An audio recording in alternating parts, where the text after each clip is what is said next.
عزیزم، درود و مهر. امروز آموزش یک غذای اصیل و سنتی ایرانی رو داریم. نخودآب، یک خوراک بسیار خوشمزه که برای بیماری‌های ویروسی بسیار مفیده و به تقویت سیستم ایمنی خیلی کمک میکنه.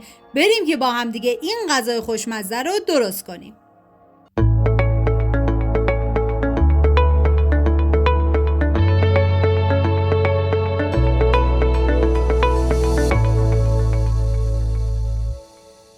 مواد لازم: نخود، گوشت، بلغور گندم، پیاز، سیر، آب نارنج.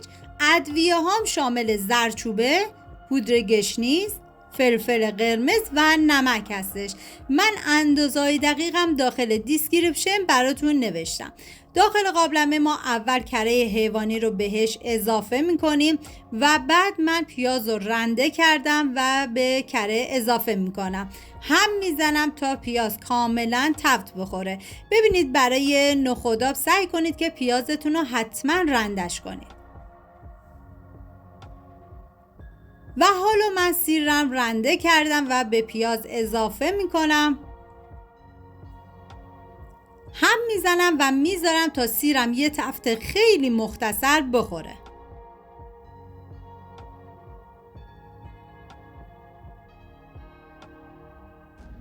و حالا نوبت اضافه کردن ادویه هستش. ببینید برای این غذا شما از هر نوع ادویه‌ای که دوست دارین میتونین استفاده بکنید. حالا من فلفل قرمز و زردچوبه، پودر گشنیز و نمک رو بهش اضافه میکنم و هم میزنم و میذارم ادویه ها تفت بخوره و عطر ادویه ها آزاد بشه. اگه واقعا دوست دارین در این فصل پاییز و زمستون بدنتون در برابر بیماری ها مقاوم باشه، حتما نخودآب درست کنید، به خصوص برای بچه ها. و بعد از اینکه تفت خورد، حالا من نخود رو بهش اضافه میکنم. ببینید نخود رو 24 ساعت قبل خیس کنید، چندین مرتبه آبش رو عوض کنید و بعد به غذاتون اضافهش کنید. حالا من هم میزنم و میذارم نخود یه تفت خیلی مختصری بخوره.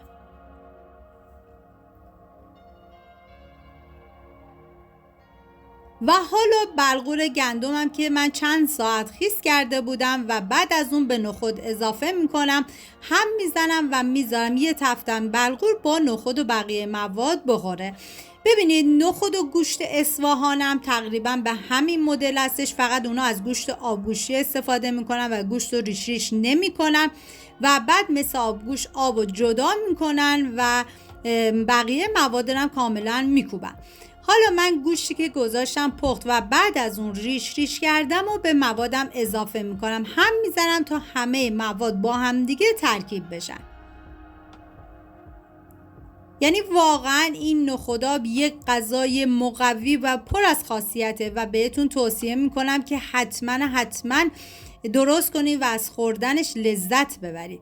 حالا من هم میزنم و بعد از اون آب گوشتی که من پخته بودم آبشو جدا کردم و حالا به بقیه مواد اضافه میکنم و میذارم با حرارت کم غذای من کاملا جا بیفته. تقریبا وقتی آب گوشت رو اضافه کردید 1 ساعت و نیم زمان میبره تا غذاتون کاملا جا بیفته. حالا من هم میزنم و بعد از اینکه به جوش اومد سر قابلمه رو میذارم. و بعد از نیم ساعت من چاشنی این غذای خوشمزه که آب نارنج هست رو بهش اضافه میکنم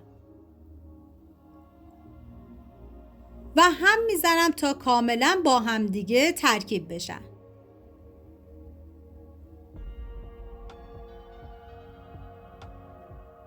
و حالا دیگه سر قابلمه رو میذارم تا زمانی که غذای من کاملا جا بیفته و بعد از 1 ساعت و نیم غذای خوشمزه ما آماده شد. اگر ویدیو مورد پسندتون بود و تا این لحظه کانال رو سابسکرایب نکردید، خوشحال میشم سابسکرایب کنید. اگر ویدیو رو دوست داشتید لطفاً ویدیو رو لایک کنید. لایک شما باعث میشه که این ویدیو در معرض دید افراد بیشتری قرار بگیره و از این طریق هم از من حمایت کردید. و بعد از اون من با پیاز چیپسی روشو تزیین کردم و دیگه آماده خوردنه. جای تک تک شما عزیزان خالی. مرسی از همراهی همیشگیتون. تا درود دیگر، بدرود.